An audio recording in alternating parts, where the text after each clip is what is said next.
I had such a rich well to draw from. I'm still drawing from it after 208 published novels.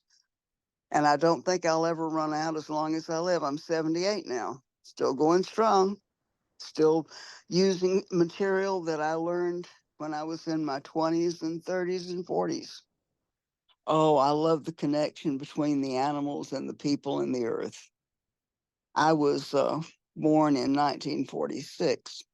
So I grew up with this movement that my generation grew up with, the earth was a sacred place and we should pay more attention to it. Tree huggers, they call us tree huggers, and I guess we are, but I love trees. I love flowers. I love fruit trees. I love just about anything in nature.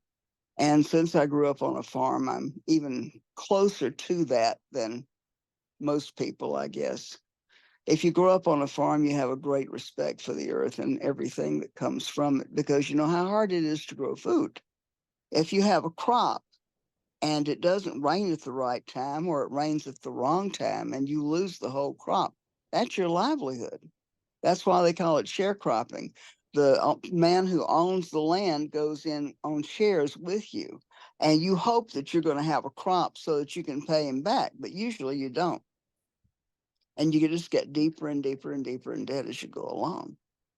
It's a very sad kind of thing. To this day, if I meet somebody, a lot of our neighbors were African American. A lot of the sharecroppers were. And so even today, I met a woman who was the head of a library where I signed books, and her people had been sharecroppers. And we held each other and just cried because we knew what it was like. We grew up so poor.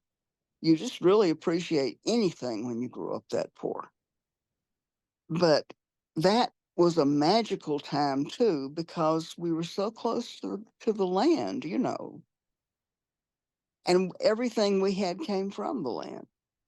And people today walk into a supermarket and buy stuff and they don't know. They don't have that connection.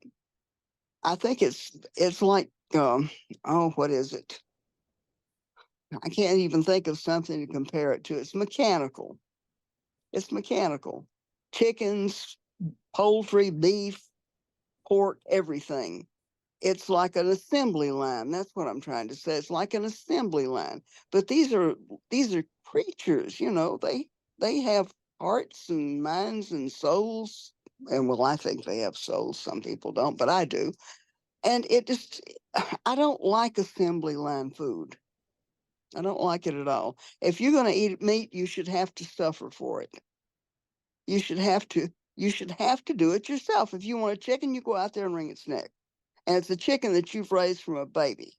That you know that connection and you feel that connection. But if you walk into a supermarket and just pick up a chicken that's already cut up, you have no connection to it. It's the connection between people. And these people have been here for generations. I mean, the heroine, her family had been there for generations. And that's the way it is.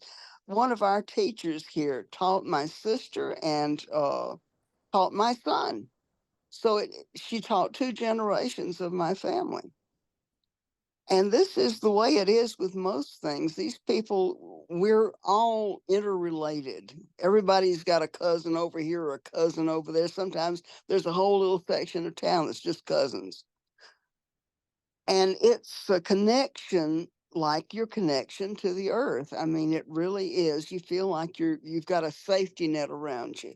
If you get in trouble, you can call your family, they'll come help you. That's the way it goes in small towns. Or you can call a friend and he'll come help you or they'll come help you. It's it's homey. Is that a good word? Homey. It's homey.